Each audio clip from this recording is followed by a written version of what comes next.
Welcome, Andrew Newton, my brother. How you doing? I'm blessed, man. Great to be here. I'm glad to have you here. Been looking forward to this, getting to know you a bit deeper, more than just choking each other out. Right? This has been fun. We go on Fridays to fight night in the morning. Learn some jiu-jitsu, some striking, and that's how originally we met, though, through the Empowered Brotherhood. Yes, sir. I'm on a mission right now to interview most of the guys there because it's such a quality group. Seriously, man. It really is. It's an incredible group. Every time I get out of there, I feel so fulfilled. I give as much as I can and serve as much as I can, but I always get way more. What's trauma informed? What is it? So trauma informed. So basically, there's 3 levels to being trauma. Understanding trauma. Trauma informed is that middle level. So if you're trauma centered, you're working on the trauma. When it arises, you have every tool and every bit of training to understand how to deeply and truly work with the trauma itself. Whereas trauma informed is, okay, maybe I don't have all of the tools and modalities to address it when it arises, but I can be tracking your nervous system when we're communicating. I can attune to myself and regulate my nervous system based on certain practices, and also just relate to the entire world, people, with an understanding of trauma that informs how I communicate, how I act, how I serve, what I say and what I don't say. It's a comprehensive lens for me to look at all of the mental health stuff that I have experienced, and provided an alternative to me that I didn't know was available, seeing things through the lens of trauma, somatics, the body, and the nervous system. So there's trauma centered and trauma informed. Yeah. Okay. Everybody's traumatized in this world, aren't they? Yeah, pretty much.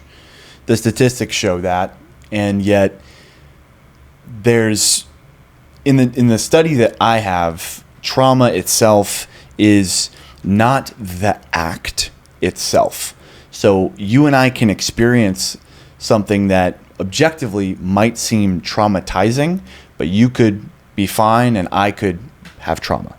And so there's a critical distinction. It's not really the thing, it's how it lives in our body.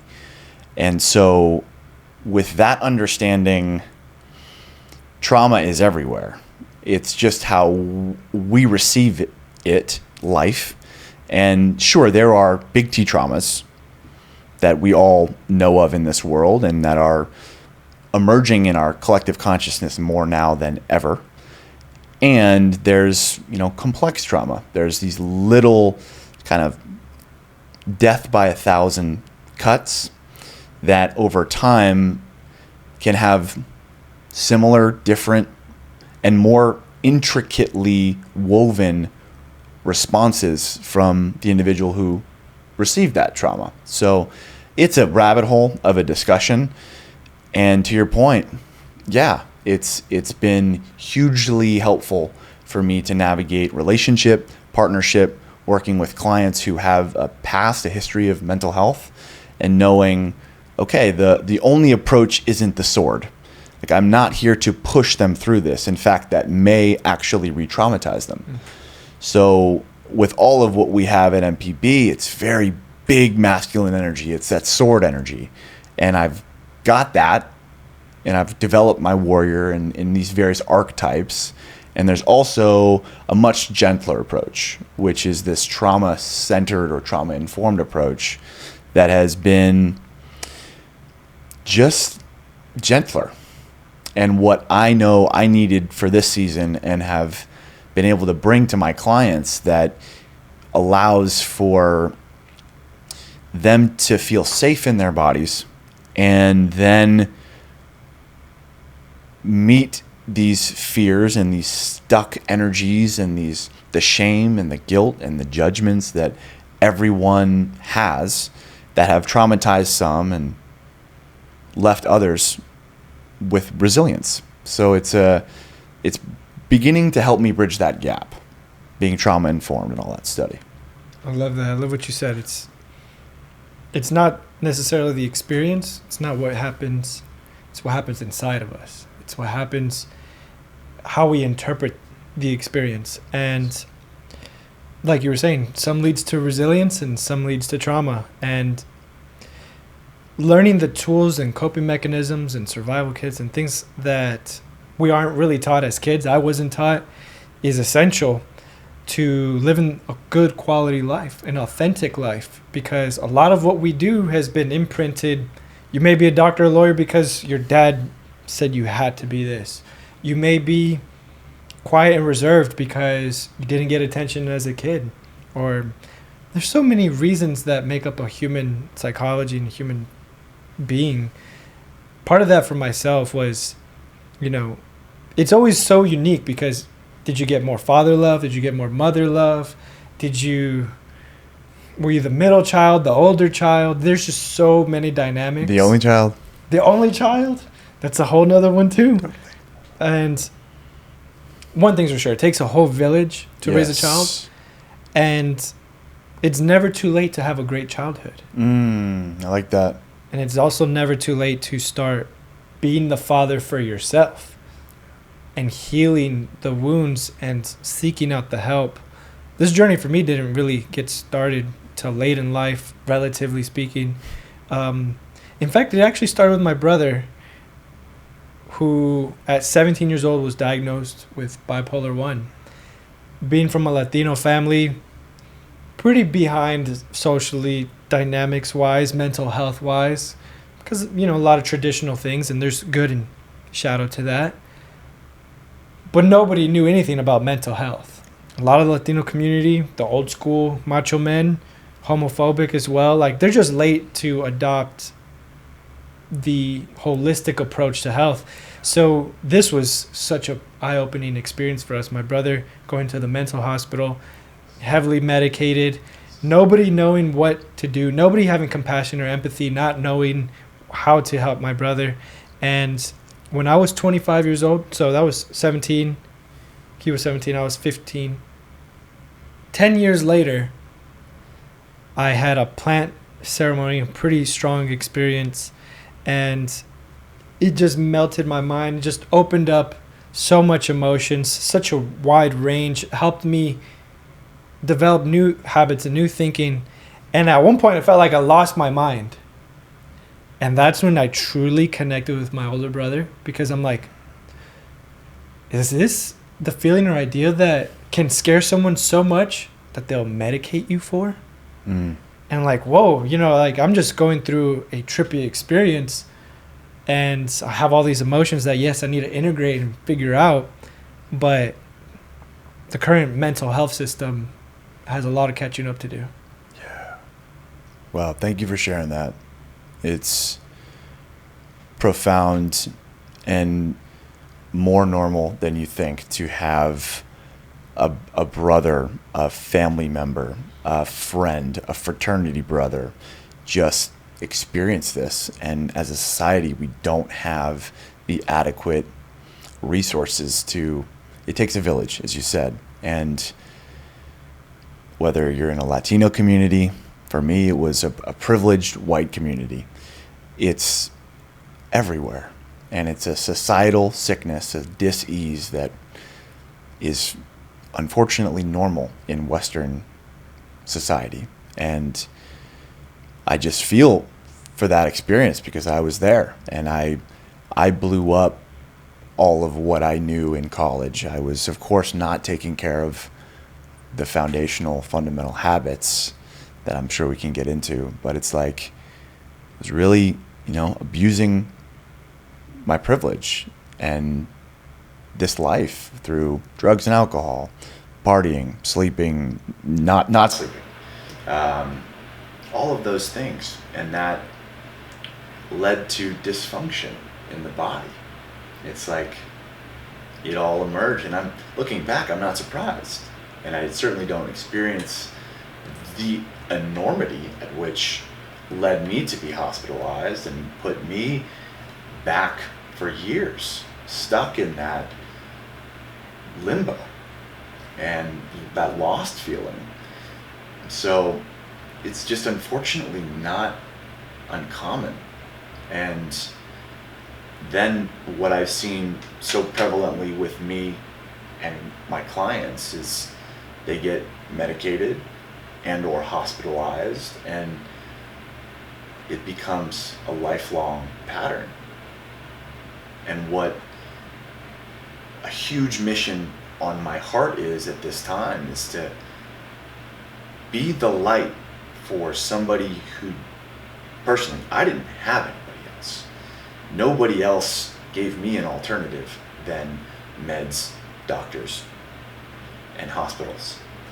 And I had to go to the bottom of the coal mine and dig out these diamonds for myself, because I didn't have a mental health mentor. I didn't have anybody that I could turn to for these alternatives. And it cost me a decade or more of being diagnosed bipolar at 19, medicated, multiple episodes, multiple hospitalizations. And it took me 10 years. And my mission is to truncate that time for as many men as I can, because I feel deeply that, your brother included, the experience, the ecstasy, the mystery that he must have felt is in all of us, and it's untapped potential. And so it's finding the right village for each individual, and coming from a trauma-informed lens, a slightly gentler lens, and providing options, empowering these individuals' agency to decide for themselves. Because when I certainly got into this system of Western mental health, I willingly gave up my power because I felt so helpless and lost into the doctors and the meds. So it's empowering and celebrating these men wherever they're at.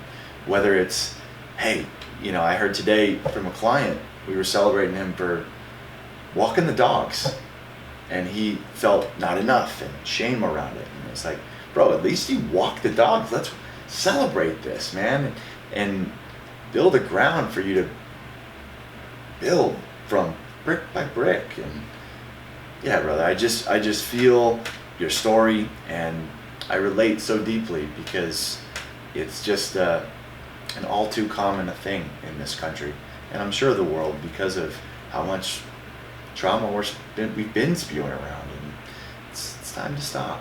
Time to stop doing that. Man, that thing you said, the Western normal standard. There's this book that I'm going to read next from, are you familiar with Gabor Mate? Yeah. One of the OGs in the trauma space. Yes. Incredible, man. His new book, which I'm getting ready to read, this thick. Yeah, Myth of Normal. The Myth of Normal. Yeah, it's a monster.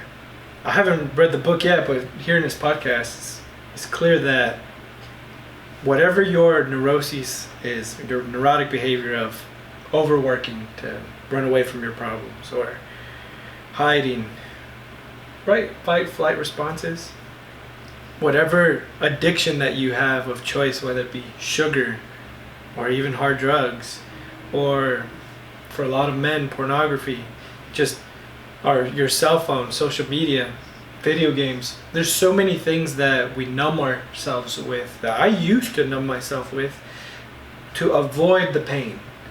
But you have to be aware of it in the first place. And we have all this mental chatter, before I found mindfulness, it's an uncomfortable space to just sit and be still. And there's so many different levels to get to and practices to facilitate the transformation people are looking for. Mindfulness practices are one of the first and simplest ways to do that. But how did you transform? Like, what were those diamonds that you mined for? Yeah. First and foremost, yes, mindfulness is a beautiful set of tools to work from. And that's where I started. I started with 0 habits I can now say that were thumbs up. Like, nada, Smoking cigarettes, no exercise. I would go to work, eat like crap, come home, rinse and repeat. I mean, that was what got me material success, but made me feel like garbage. And so I re-engineered my entire life through habits. And I did so by tracking my habits for over 1,000 days. And I did this with a spreadsheet that I now support my clients with, and I did it in a community of men during COVID. And so this was my opportunity to chip away at what had become gluttonous and soft and comfortable, because I knew if I kept going in that direction, I wasn't going to be here for long.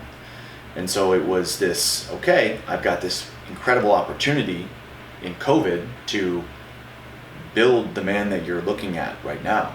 And so we did this with about a dozen or so other men from all around the world, found this mastermind, and we kept each other accountable on habits every day. Personal habits for me.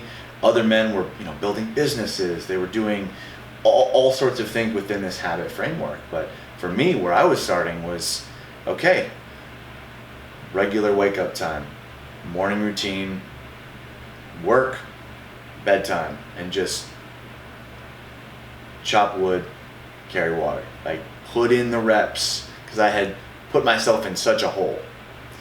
So yeah, it was habits was the foundation for me, and engineering that through the study of habits, becoming a habit nerd, and then tracking it with other men to keep me accountable. And so that was a magic formula for me, and I'm bringing that to more men as a part of what I offer to the world. And that has changed rapidly over 1,000 days of doing that. Obviously, you see the data, you're informed, it's manageable, you can measure this, it's the way to do it. And so over the course of that 1,000 days, my routine changed monthly.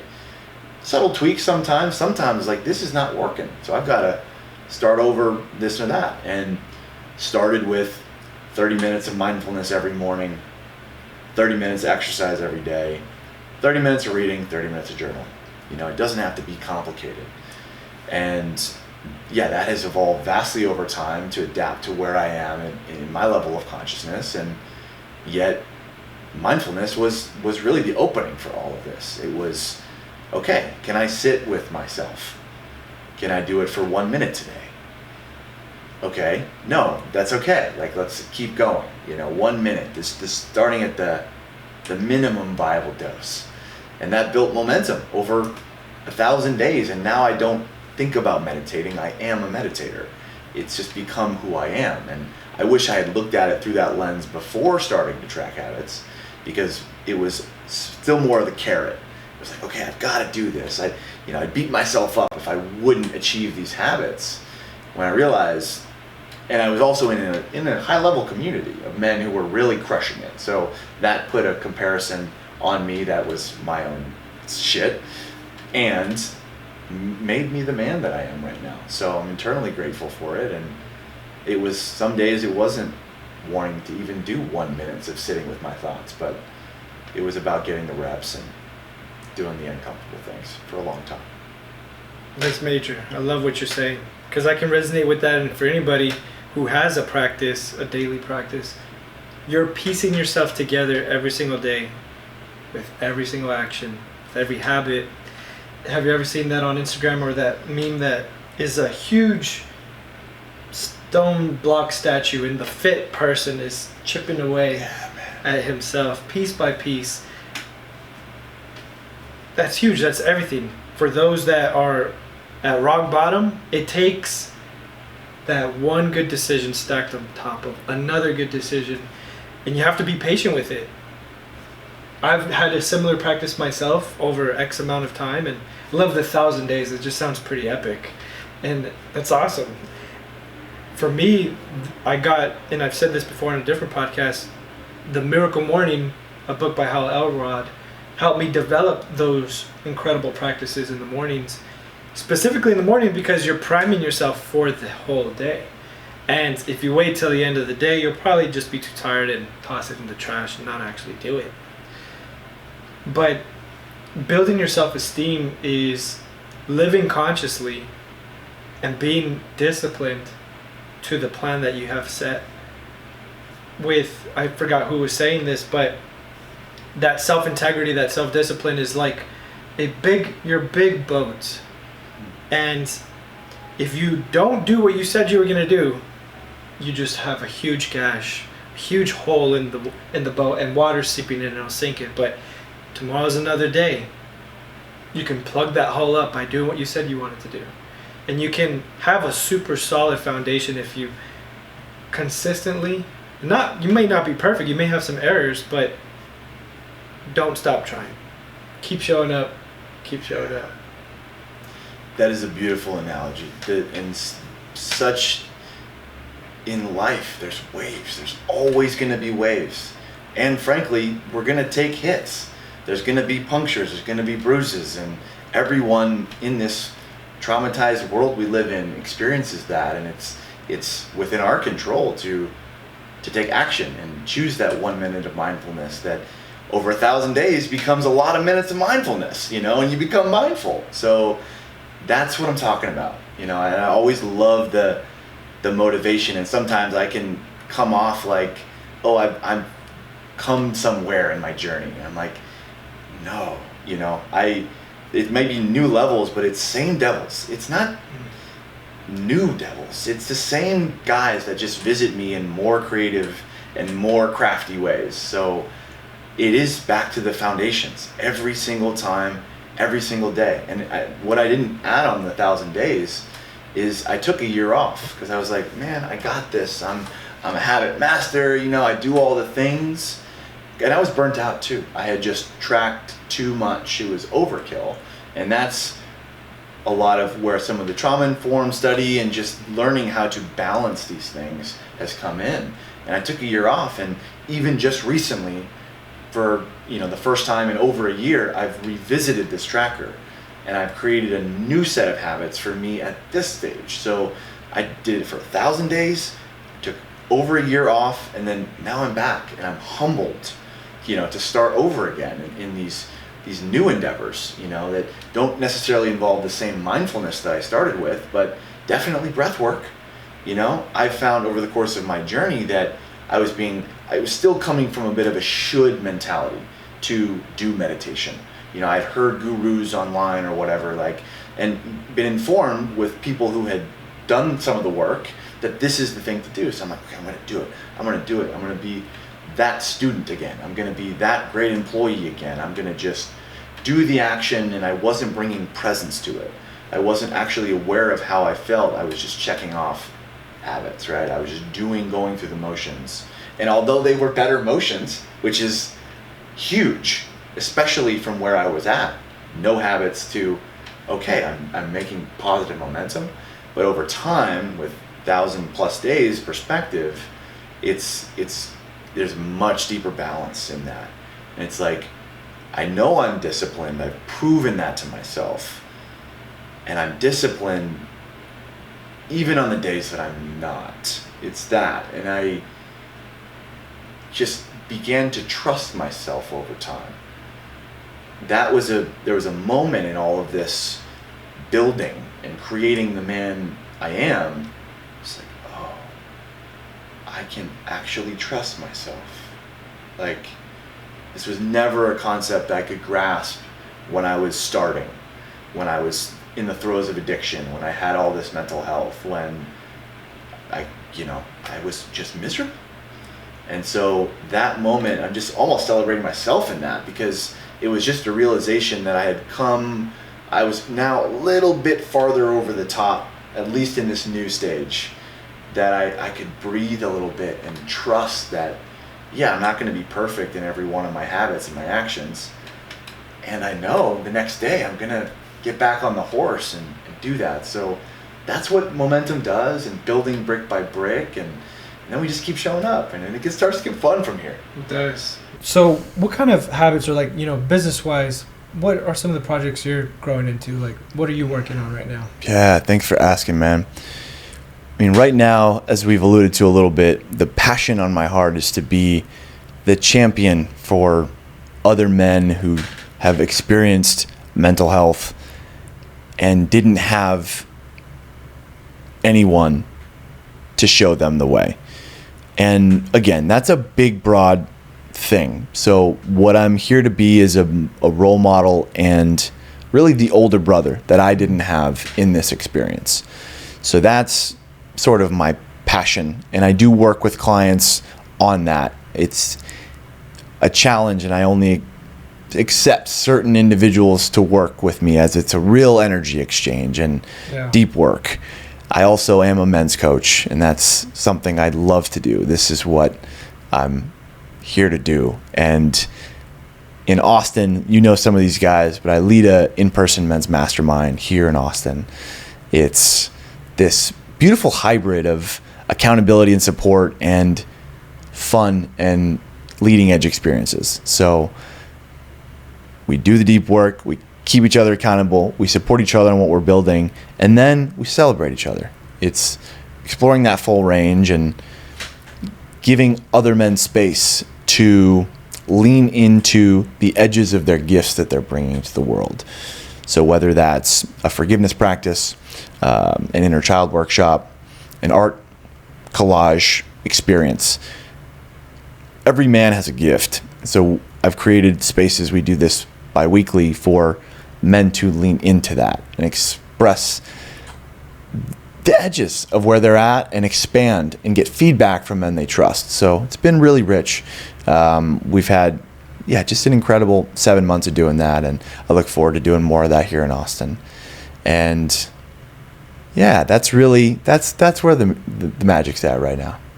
I love that. Actually, part of Jetty's men's teams, and not teams, I have a team, and it's been incredible how enriching that is, and how much fun it is, and how much wisdom you can get, and how much you can learn about yourself. And you're the leader of that. You've organized it, because that's a lot of responsibility to.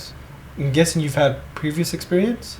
Yeah, some, and just participating for so long in MPB and these other men's communities that I found, there was a lack of depth. Everybody would meet and do these group circles or men's work, and I love that. That's what I bring to this world. And these men weren't really creating deep and lasting friendships and bonds that overflows to their partners, their families, and they spend time outside of these growth-oriented containers. I mean, we've got guys going to Barton Springs, taking trips together, like shooting hoops. It's male friendship in a redefined, and I'm finding that to be meaningful for me as somebody who's always had rich and deep friendships for a long time, and sort of showing how that gets to be as a man in our 20s and 30s and even 40s and 50s. We've got a man in there. So it's male friendship at a level where that's been so lost for so many men, and it's creating spaces for us to come together, talk about what's heavy, share the burden, and just have some fun. All this work gets so serious. It doesn't have to always be that way. And the men's work piece is just important. It's important for us to help redefine each other's versions of masculinity and broaden each other's perspectives. And that's where these teams and these organizations and mentors like Jetty and others just enrich and enliven experience from wisdom and leadership. And that's a double-edged sword. Like I'm wanting to step into more leadership and recognizing that there's so much to learn always, and that's an ebb and flow. And so learning from these elders who are slightly farther down the path and subsequently stepping in as a leader is a beautiful challenge that I welcome. Wow, I love what you're saying. You're right, the Empowered Brotherhood community has been phenomenal. And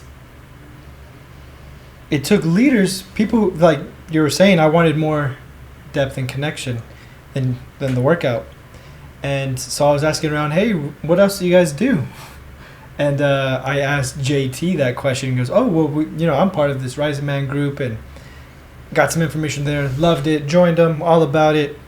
And I, on the Telegram, because I was on it for a while before I even showed up to the workout, I did see some people who went to Big Bend or something and organized a camping trip. And that looked so cool. I'm like, yeah, I'm looking for guys like that to do cool stuff with. And it's almost a natural byproduct of, yes, you do get to a point where you're starting to reflect and look at who you're spending your time with. You have your coworkers, you have your siblings, you have the guys you grew up with in your neighborhood, but a lot of times they're not really the quality of men that you want around you for whatever reason. And a lot of times too, you just maybe go separate paths. Nothing wrong with that. That's just how it is. So then you have these men's teams that have been created for like-minded individuals who want to get deep, who want to connect, who want to be met and seen, find their edges, to be led, to lead, to have those opportunities, and to have a lot of fun with those like-minded people.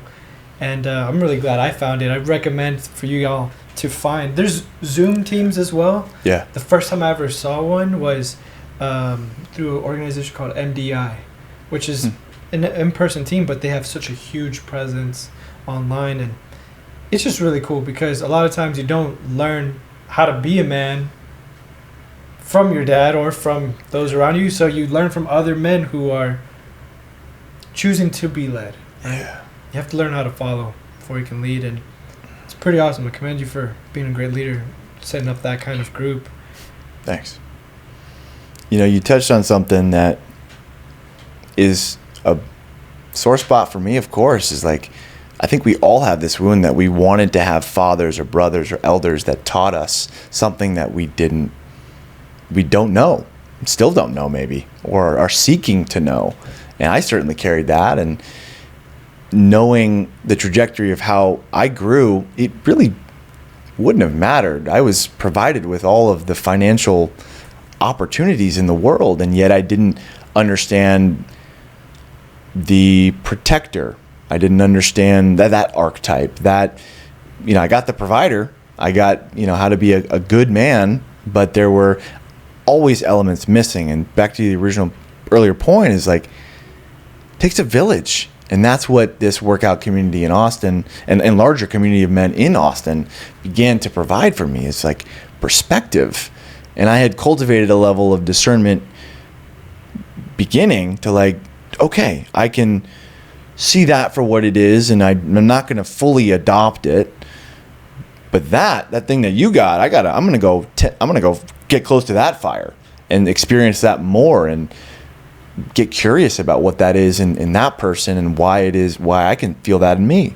And so that has just allowed for a broad exposure to men of all different shapes and sizes and colors and religious beliefs and sexual orientations and backgrounds. And then it kind of just, after a while, it's realized like, we're not that fucking different.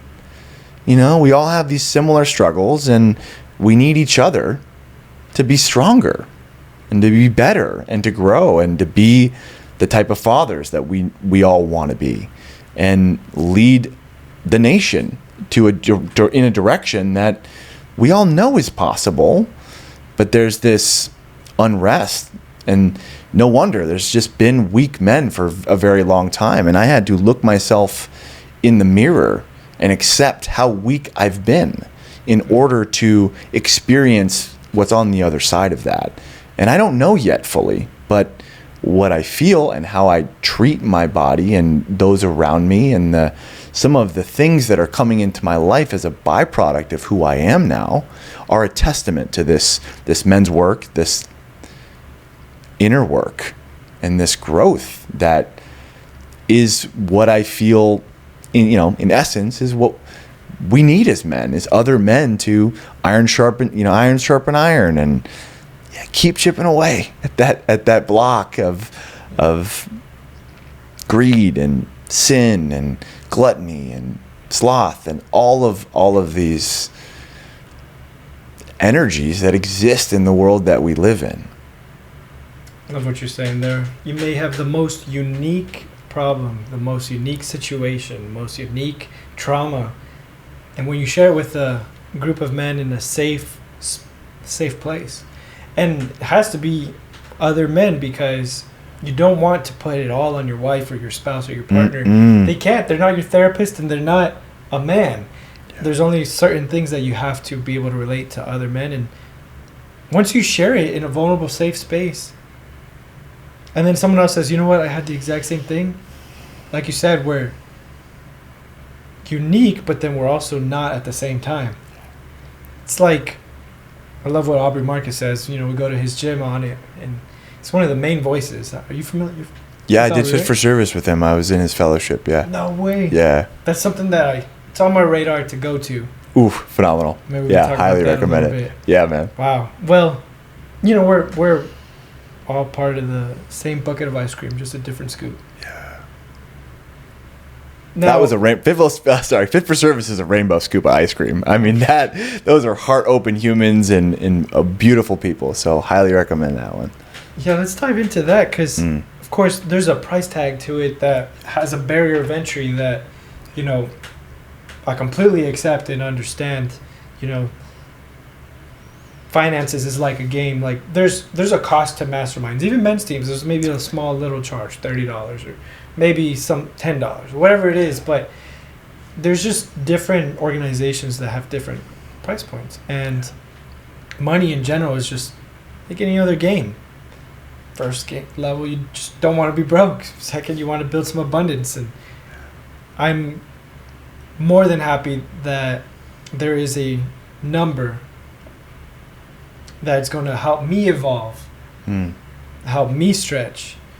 I believe it's $11,000 a year now, because you know the upfront payment.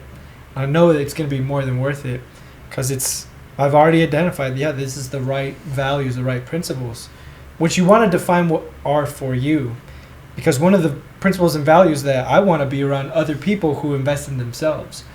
I want to be around other people who are going to get out of their house and into community. That's why these workouts are awesome, because they got out of their house, out of their own way, out of their cave, and are in community, sharpening each other. How was Fit for Service like? Because it's nothing but, like you said, heart-open people. So the first virtual men's group I think I've ever was on was through Fit for Service.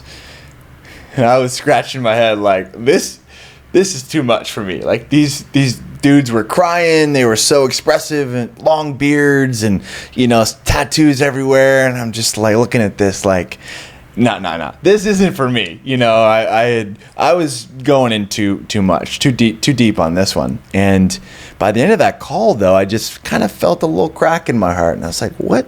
Let me just stay curious about this and not be so judgmental about the community from one call. And that just blossomed into meeting these incredibly spiritual human beings from all over the country. A lot of them are coming to Austin because of the presence of Fit for Service here. And what's happening in this part of the world. And it's a special group of people that come together that are really open. And that doesn't mean vulnerable.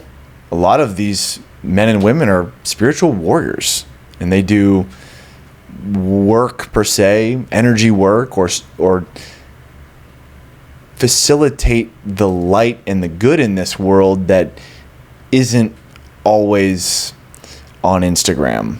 And so, yeah, it's a very precious community to me, and I have some close friends that I keep up with, that I did the immersion in Sedona with their, man. That place looks beautiful. Those red rocks, brother, they just sit you down and you're like, okay, I am here. They're beautiful. They just have something special to them. And they're being with that community, yeah, just a rich set of experiences. I'm really blessed, man. Wow. When was this? What year? That was the third trimester of 2021. I did that. Yeah. Man. I met Aubrey at Black Swan. Yeah. And he was deeply present. Just the real deal kind of guy. He's an interesting character.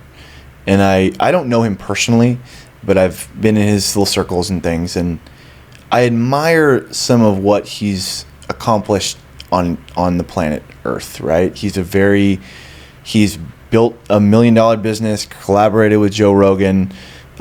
He's explored polygamy extensively. Polyamory. Clearly I don't know about that stuff. All that, and has just really explored his full range of expression and comes across as a very deeply masculine and fatherly figure. You know, if you hear him speak and if you participate in experiences with him, he gives that masculine father energy.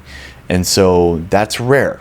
There aren't that many people who have explored all of these categories of life and are deeply spiritual and have that almost a spiritual father kind of an energy. And it's a beautiful thing, all in one person.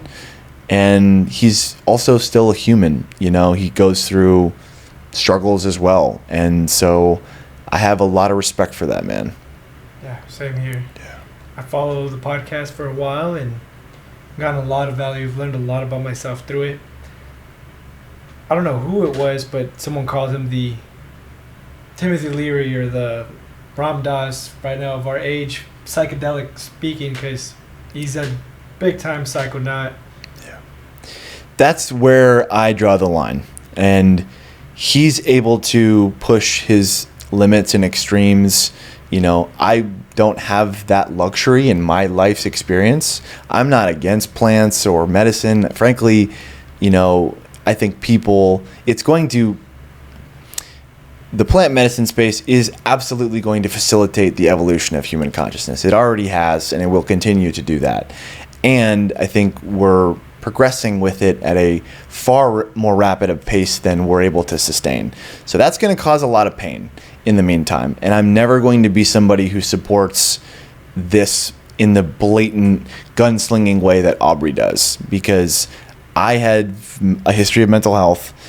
I have been sober for 2.5, 3 years, and I've done it that way. And I know it's not required to rely on these plants to do it.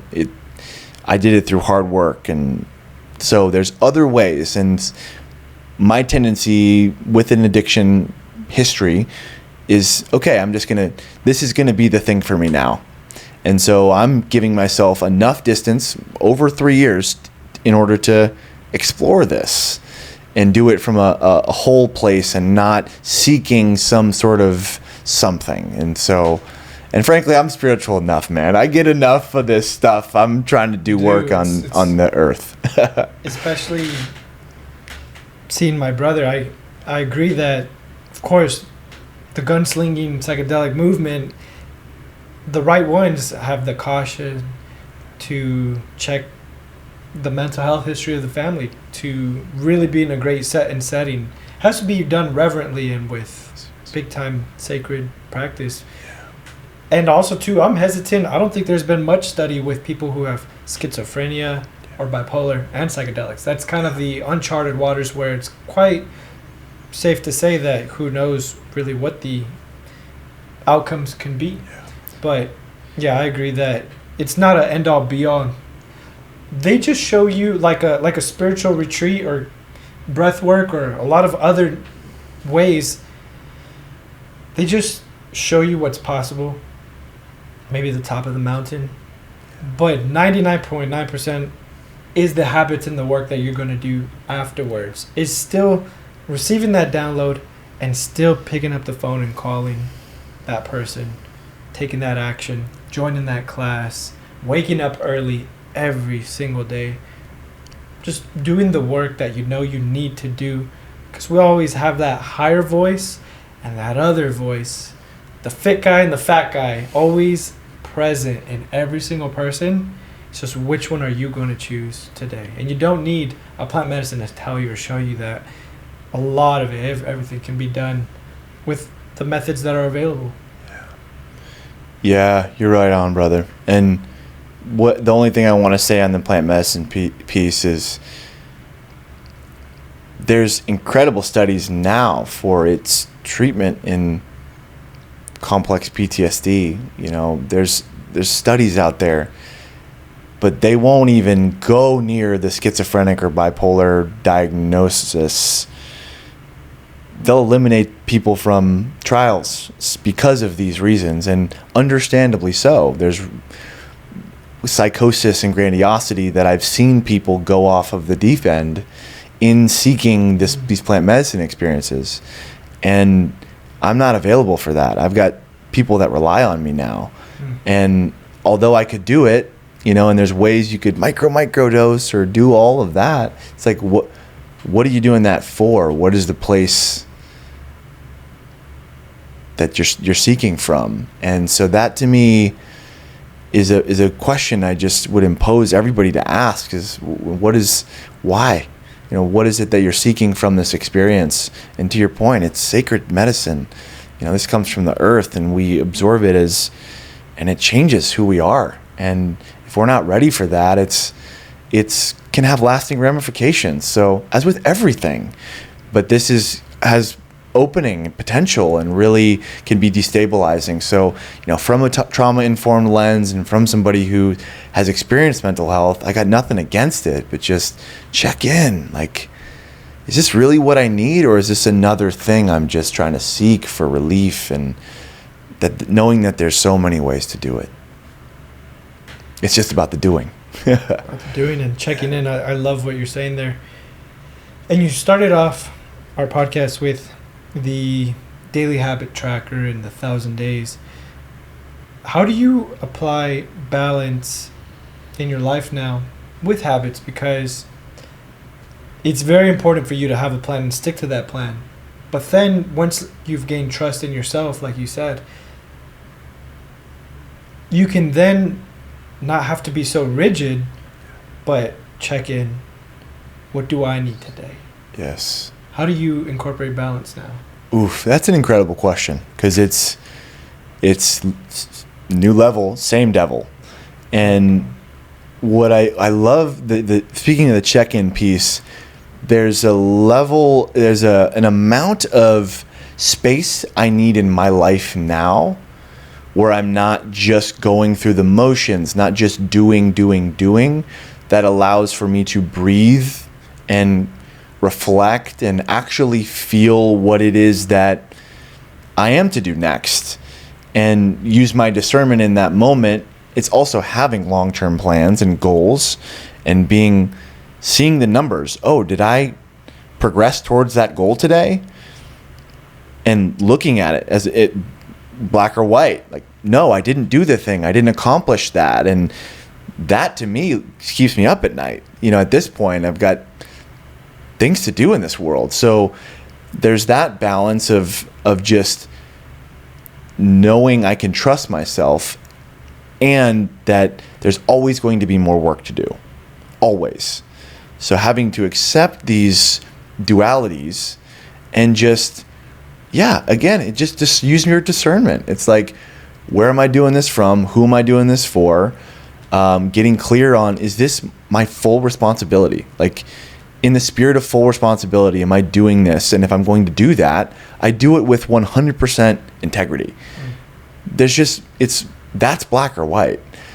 And if that requires, sacrifice on certain days of rest and recovery and some of these habits, it's like, okay, I'm here to be building towards a brighter future, but that's not going to be at my personal expense. I'm not going to burn out over the long haul. We're in it for the long game. That's important to keep in mind.